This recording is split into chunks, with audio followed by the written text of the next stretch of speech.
May nahuli na namang pasaway na motorista na dumaan sa EDSA busway. Naroon live si Bam Alegre. Bam? Susan, good morning. Nagkasamuli ng operasyon ng SAIC dito sa EDSA Ortigas. Paulit-ulit man na nila ito nagawa, may nahuhuli pa rin.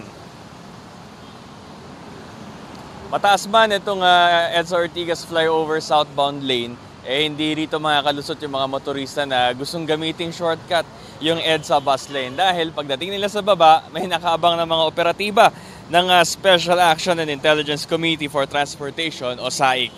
Ang kanilang pakay dyan ay manita at magbigay ng mga penalty ticket. Bahagi ito ng kampanya nila na tiyakin ng bus lane para lang sa mga bus. Umagang-umaga kasi sa rush hour, may mga napara silang mga motorsiklo na dumadaan dito. Yung katwiran ng isang rider na ating na cover ay nagmamadali raw siya sa trabaho. Ang isa naman, ang sabi, ngayon lang daw siya dumaan ng EDSA. Pero alam mo kuya, ignorance of the law excuses no one, ayon nga sa mga operatiba. At ngayon, ang live na situation dito ay meron din kakahuli lang private naman na sasakyan. So paalala ulit, para maiwasan yung ganitong hassle, huwag na lang dumaan dito sa bus lane. No? Either may magbabantay man o wala. At traffic situation naman dito sa southbound lane ay moderate to light ang daloy ng trapiko at sa northbound ay ganun din ang sitwasyon so far. Ito ang unang balita mula rito sa EDSA Ortigas, Bam Alegre para sa GMA Integrated News.